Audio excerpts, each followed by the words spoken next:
Andy and I left about 10 minutes ago from the Santiam Pass trailhead on the PCT. Once we got to the trailhead, about 3 p.m., we read the instructions and we realized Andy's supposed to have a wilderness permit, Central Cascades permit, and we overlooked that. So he called the number, reservations.gov or whatever, and he was able to reserve a spot, a wilderness permit, which they emailed to him. So that worked out pretty good. We left.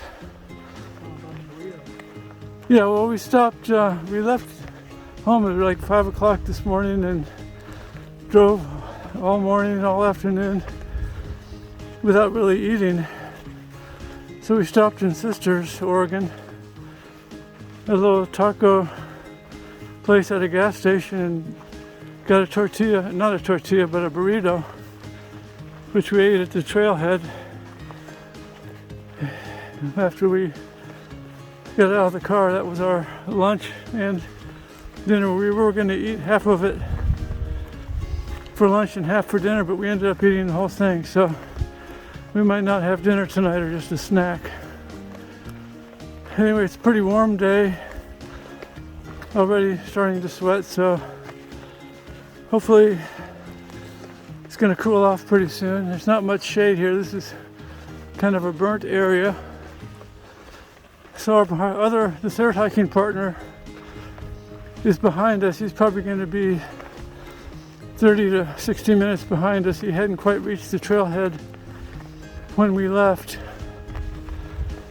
So we're going to wait for him at our designated campsite tonight, which is only about a 4-mile hike up here, 1,000-foot elevation gain. We're approaching Three Finger Jack, and I guess we're in the Jefferson, Mount Jefferson wilderness area. All right, happy trails. There's Mount Washington behind us, and the Sisters back there, and this is where we're going north. And the next mountain we should see is Three Finger Jack, and then Mount Jefferson. We're about 2 miles into this 4-mile first day on the PCT.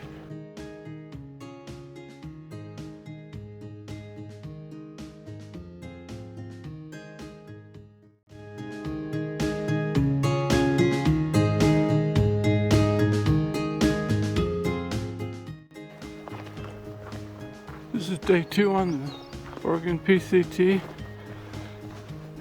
It's morning. We started hiking about 6:40 this morning. We met up with Michael McAtelly last night in camp. He came into camp about 20 minutes after Andy and I. And Michael left early this morning, about 20 minutes before us.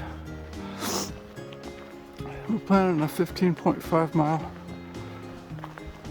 hike today, so got an early start, so it should not be a problem.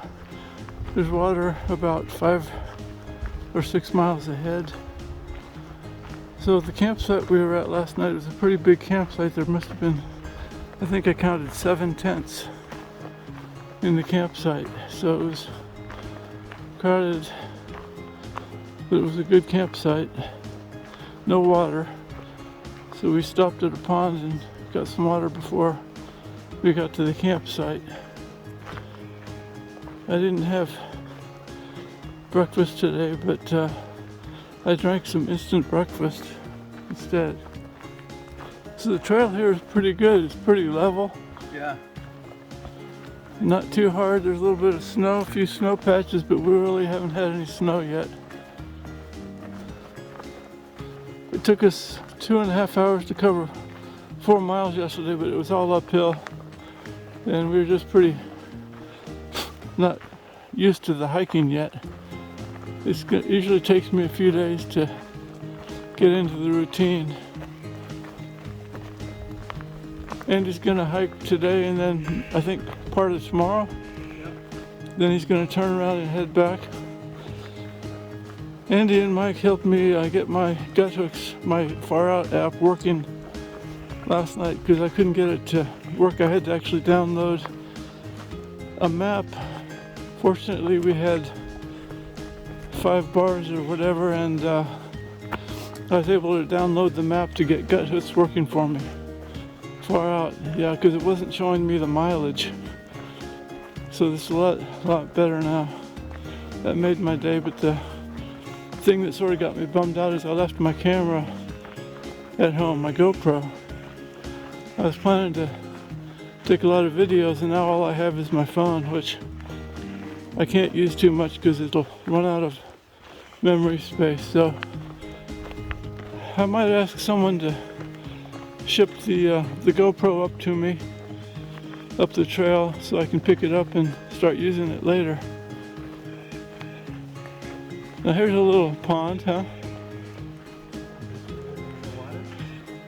No. I mean, we could get water there, but I think there's a better one further ahead. Yeah, I'm just gonna put on water. It looks like a snow melt pond.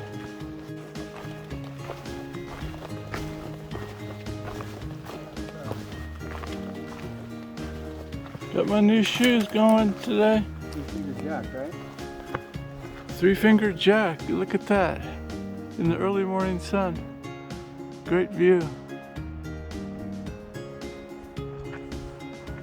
Andy's gonna get a picture. You can go on if you want, I'll catch up to you. This is Rock Pile Lake. We're gonna take a long lunch break here on the other side of the lake. We've done about 10 miles today. Planning to do about 5 more. This is a pretty nice looking lake. We're gonna get some water and cook some food here. Okay, take care.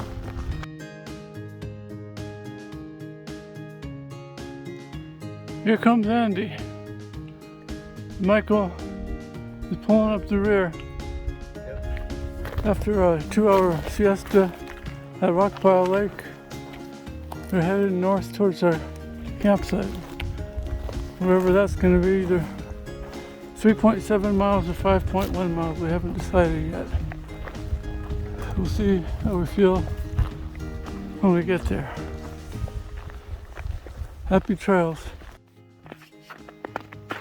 This is our first snow patch of the trail. We didn't bring our micro spikes because we were told we don't really need them.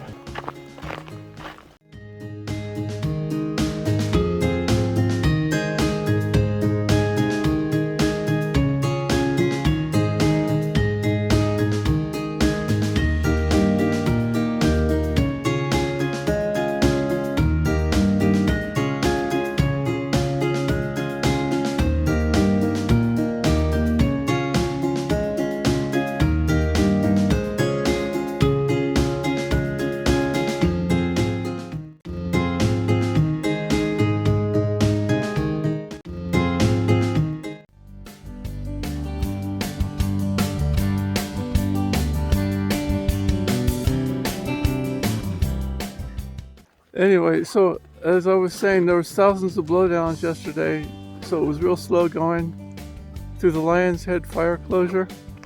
But hopefully today we won't have those blowdowns. We'll be able to make better time and try to get some better mileage probably. Got to make it, I've got a schedule to keep, so. The bad news is that my air mattress developed a leak last night, so I had to keep on blowing it up in the middle of the night. And I forgot my other camera. I have a GoPro camera at home that I left plugged into my charger. So my charger, my wall charger, and my GoPro are both sitting at home. But Andy said he's gonna try to send them to me when he gets back. He should be back in a couple of days. When I get into town, I'll call him and give him an address. How's that sound, Andy? Perfect. Sounds like a plan? Yep, we can do that. Okay. Okay, well, we're gonna hit the trail, so take care. Mount Jefferson there. So we hike past it.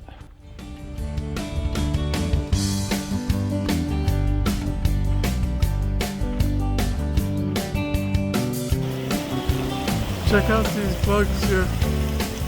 We got some big bugs in Oregon.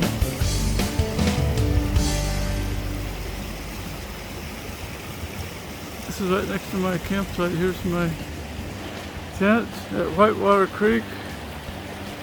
And then look at the glacier water. It's kind of white. There's Mount Jefferson up there. That's where the water's coming from. So Michael and I got here about half an hour ago.